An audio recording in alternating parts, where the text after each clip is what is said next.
Footsteps, chapter 14. Mortal man shows a tendency that is similar to that manifested by sheep, desiring to follow rather than to lead, to worship blindly rather than to endeavor to understand, to be satisfied with an interpreter of God rather than to seek God for himself. This error has caused the life and teachings of our Master to become almost impractical in the world by the effort to exalt the human to the level of the divine, thus causing both to be considered miraculous, and therefore making it seem impossible for the average man to follow in his footsteps. This same tendency caused the children of Israel to demand a king, as set forth in 1 Samuel.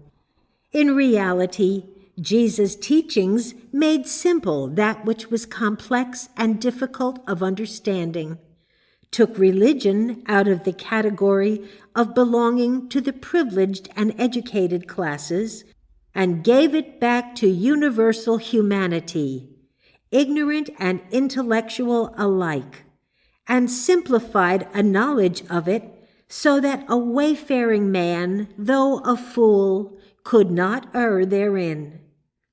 Had this been comprehended, then the tendency to deify the way-shower might have been overcome, and Jesus' teachings and example would have been recognized as a sufficient guide to eternal life. It was this deification of the human side of the Master that made Mary Baker Eddy a necessity. Then what would be said of a tendency today to deify the human side of Mrs. Eddy, and thus once more place the teachings of truth in the discard as far as their practical value to humanity is concerned?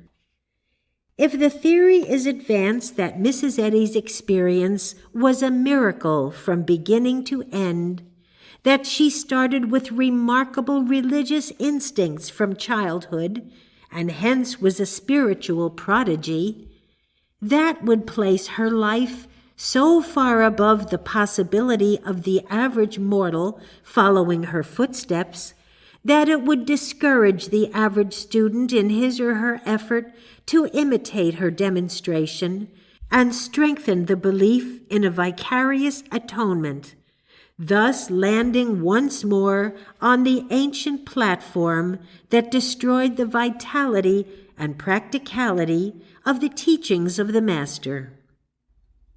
The chief error in this platform is the miracle of his birth, which causes man to feel that he cannot follow Jesus' example because of the material nature of his own birth. This error has resulted definitely from the effort to deify Jesus to the level of the Christ. Yet Mrs. Eddy teaches that nothing in man that is human comes from God, no matter how gifted, trained, or educated that human may be. Only that which is spiritual has its origin in spirit.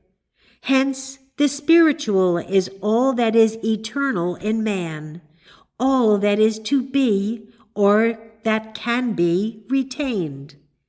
When man realizes this, he will never fail to differentiate between Jesus and the Christ, between man and the Christ in man, between the human Mrs. Eddy and the spiritual idea which she embodied.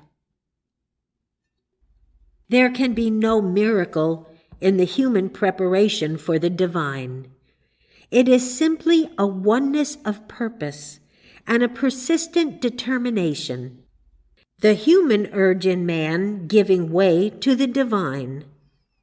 When the life of Mrs. Eddy is portrayed in such a way that the world can appreciate her dissatisfaction with existence in the flesh, her spiritual emptiness, which caused her more determinedly to endeavor to find truth, then the world will recognize the fact that it was this emptiness which made room for the great demonstration of truth that she finally brought to this generation. Thus, a true history of this great woman should depict the reasons for this spiritual emptiness, why it was produced, and how it was filled to overflowing with the life-giving truth, which is for the healing of the nations. Therefore, the miracle does not lie in the human preparation, but is the result of it. Throughout the ages, many have taken the human steps and gone no further. So, if the word miracle is used at all, it should apply to the divine light shining through the one who has not only immolated this human self, but gained spiritual understanding. In other words, one should marvel not at the cleansing of the window pane, but at the brilliance of the sunshine streaming through. In her message for 1901, page 34, Mrs. Eddy gives a word to the wise when she states, "Follow your leader only so far as she follows Christ." This is a warning not to exalt the human, but the divine, not to place spiritual valuation on the human sense of Mrs. Eddy, but to separate it at all times from the divine, and to retain only the latter as worthy and real. It is impossible to put too much emphasis on the divine, and far too easy to exalt the human.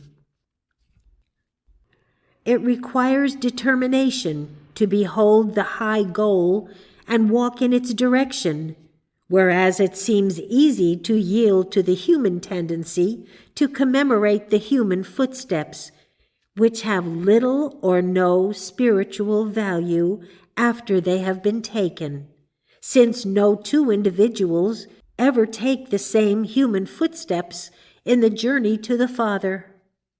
The deification of personality, an error which Mrs. Eddy stresses in no uncertain terms in Miscellany on page 116, makes useless the truth that comes from one so deified.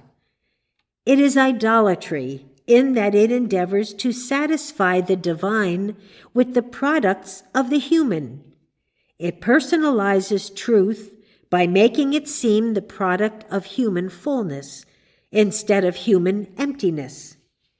It makes truth a development rather than a reflection, something that comes from within rather than from without. If truth is ever assumed to be personal or the product of the development of the individual, that places the ancient limitations on it that make it once more mortal, an error that must never be permitted to creep into the doctrine of Christian Science. Then who must write the spiritual history of our leader but each individual Christian Scientist? Where must he write it but in his heart? This exactly accords with the necessity for each one's tracing the history of the Christ back to its inception and inscribing its history within. Mrs. Eddy's spiritual history starts with the infancy of the spiritual idea in her. The true history of the Christ idea is always the same for all, and starts the moment its birth takes place in consciousness. Those who demand Mrs. Eddy's material history to satisfy their human desire to exalt someone would find a greater blessing and lose that human demand if they would endeavor to try to understand the birth of the Christ, both in Mrs. Eddy and in themselves. The history that deserves to be recorded is the history of when and how the Christ awoke in man. Thus, the effort to turn one's thought to that side of Mrs. Eddy's experience and let his or her mind grasp that part of her life which has spiritual significance, and learn to detect what must be eliminated from the spiritual scale, would mean a tremendous blessing and spiritual growth. In fact, it is a definite part of the education of each student of Christian Science to do this. Jesus' spiritual history was written as a sample for us, showing only that part which was important for future generations, and leaving the rest a blank, thus setting a standard for all spiritual history, for it points out what should be retained and what discarded in the life of any pilgrim. It is illustrative and sets a model of history for all reformers, or those who have made their connection with God and given forth the truth. In conclusion, then, we might say that the above indicates the necessity for each student's endeavoring to follow this pattern in portraying Mrs. Eddy's life in its spiritual import.